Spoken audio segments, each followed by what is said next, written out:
ҳайати шахсии қаторӣ ва роҳбарикунандаи мақомоти корҳои дохилӣ чӣ хеле ки худтон медонед, ҳар як қонуну тағйироте ки ворид мешавад. Бародарони азизу гироми қадр, мо дар аввали видео оиди финали конкурс гап задем, яъне аз ин сухан бармеояд ки шумо аввалан мерен ҳуҷҷатотонро барои гирифтани патент меспорен. Ассалому алайкум ба ҳама нафарҳое ки ҳама рӯза видеоҳои моро тамошо мекунед. Тамошобинони азизу гироми қадр, инак рӯзаш расид ки мо рӯзи финали конкурса аниқ кунем. Як камтари дигар билетҳои конкурс мондагӣ ҳаракат кунед, боқӣ мондашам бихарен, дастгирӣ хуб кунед. Бародарони азизу гироми қадр, рӯзи 24 январ соати 21:00 ба вақти Тоҷикистон дар ҳамин канал эфир мешава ва мо финала мегзаронем. Фаромӯш накунед ки мо то 24 билет намефурӯшем. Ягон як ҳафтаи дигар билетҳоро мефурӯшем, тамом мекунем, баъд далши айпаи билетпечониву печаткунӣ мешавем.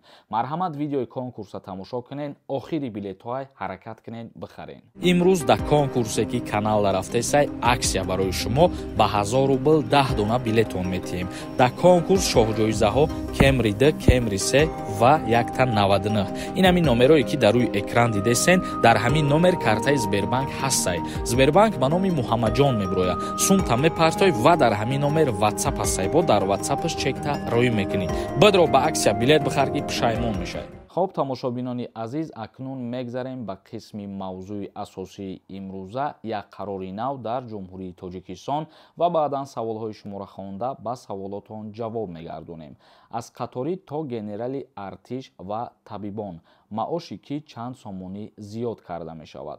чӣ хеле ки худтон медонед, ҳама сола дар ҷумҳурии Тоҷикистон музди маош боло рафта мешавад бо фармони президенти ҷумҳурии Тоҷикистон муҳтарам Эмомалӣ Раҳмон ва имрӯз дар ҳамин мавзӯъ суҳбат мекунем. дафтари матбуоти раиси ҷумҳурии Тоҷикистон фармони президент барои зиёд намудани маоши нафақа ва стипендияҳоро муфассалтар тавзеҳ доданд. дафтари матбуоти раиси ҷумҳурии Тоҷикистон гуфт, маоши вазифавии хизматчиёни ҳарбӣ, ҳайати шахсии қаторӣ ва роҳбарикунандаи мақомоти корҳои дохилӣ, мақомоти ҳифзи ҳуқуқ ва дигар мақомотҳо аз 1 январи соли 2024 ба андозаи 40% зиёд карда мешавад. яъне ки нафақа ва стипендия ва нафарҳое ки мо ном бурдем, музди маошон ва нафақашон ва стипендияшон зиёд карда мешавад. ва инчунин гуфта мешавад ки андози маоши заминавӣ барои хизматчиёни давлатии мансабҳои маъмурии категорияҳои олӣ, якум, дуюм, сеюм ва чорум хизмати давлатӣ ки дар сохторҳои ҳарбӣ ва мақомоти ҳифзи ҳуқуқ фаъолият менамоянд ба андозаи 1250 сомонӣ таъин шудааст. яъне гуфта мешавад ки баъде ки фармона президенти ҷумҳурии Тоҷикистон муҳтарам Эмомалӣ Раҳмон ба имзо расонид, аллакай шурӯъ карда аз моҳи июли ана ҳамин сол музди маош, стипендия ва нафақа зиёд мешавад. чӣ хеле ки худтон медонед, ҳар як қонуну тағйироте ки ворид мешава, баъди аз 3 моҳ то 6 моҳ қувваи қонунии худша пайдо мекунад. ва дар мавзӯи нафарҳое ки нафақапулӣ мегиранд, нафақаи суғуртавӣ, меҳнатӣ ва иҷтимоӣ шурӯъ карда аз 1 июли соли 2024 30% зиёд карда мешавад. тамошобинони азизу гироми қадр, ибд қарори нав дар ҷумҳурии Тоҷикистон. акнун комментарияҳои шуморо мехонем ва ба саволотон ҷавоб мегардонем. як кас нависондаи салом, финал кай мешавад? бародарони азизу гироми қадр, мо дар аввали видео оиди финали конкурс гап задем. охири билетҳо мондагӣ, шумо ҳаракат кунед, билетҳои мондагиша харидорӣ кунед. мо рӯзи 24 насиб боша финала баргузор мекунем. шумо ҳаракат кунед, дастгирӣ кунед, мебинед ки вақт дар якдам гузашт, финала гузарондем. як кас нависонда: ассалому алайкум бародар, ҳаминав ай Тоҷикистон ба Россия мерай, аввал трудовой кунам, баъд патент кунам. ҷавоб шатиен. طبق تغییرات‌های نو در فدراسیای روسیه هر یک شهروند خارجی باید трудовой договор داشته باشد. در حالت نداشتن трудовой договор патентҳо аннулировать карда мешаванд. яъне аз ин сухан бармеояд ки шумо аввалан мерен ҳуҷҷатотонро барои гирифтани патент меспорен, патента дастрас мекунен ва дар корхонае ки кор медорен бо ҳамун ширкат шартномаи меҳнатӣ мекунен, яъне ки трудовой договор мекунен ва баъд ура ба вазорати корҳои дохилии Русия уведомление равон мекунен. як кас нависондаи куҷо дароӣ мекунанд уведомления?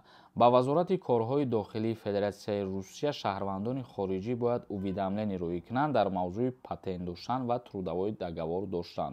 Шумо метавонед ки бо тариқи хаттӣ нависондагиро бибарен пешниҳод кунед ё ки метавонед бо тариқи почта сайти госуслуги равона кунед. Як кас нависонда: ассалому алайкум, сози хубӣ ака, ҳуҷҷати ронандагии Россия бе экзамен қонун буромад, раҳмат. Барои шаҳрвандони ҷумҳурии Тоҷикистон вақте ки праваи тоҷикӣ дошта бошанд, агар шурӯъ карда аз 1 апрели ҳамин соли 2024 метавонанд ки дар мактабҳои Федератсияи Русия праваи тоҷикиро пешниҳод кунанд ва ҳамонро иваз мекунанд, собиқаи кориро мегзаронанд, праваи российскӣ метиҳанд. Нафарҳое ки умуман права надоранд, он нафарҳо аз сари нав дарс мехонанд ва экзамен мехонанд, баъд правара дастрас мекунанд. Як кас нависондаи Раҳмат Пешакӣ ака: ассалому алайкум, сози тинҷӣ 3 моҳ гости чӣ дар кор мешавад ака? Барои 3 моҳа гости кардан дар назар дошта бошед, агар ғайри регистратсия ягон чӣ дар кор намешавад. Як каси дигар нависонда: ассалому алайкум ака, одамои ай спецприём омадагиро депорто шонаҳӯй накарданд. Дар мавзӯи авф кардани шаҳрвандони хориҷии Федератсияи Русия ягон қонуни қарори нав баровардагӣ нест дорем. Як кас нависонда: ассалому алайкум акаҷон, аблава тамом шидай, илтимос ҷавоб тиҳед. даъваткунӣ ба хизмати ҳарбии имрӯзпага призови баҳориш мақсад сар мешавад, яъне призови тирамоҳӣ давно ба анҷом расидагие бародар. Як каси дигар нависонда: ассалому алайкум акаи Сорбон, барои одамҳое ки ВНЖ доранд метавонанд паспорта биспоранд, як видео кунед ака дар ҳамин мавзӯъ.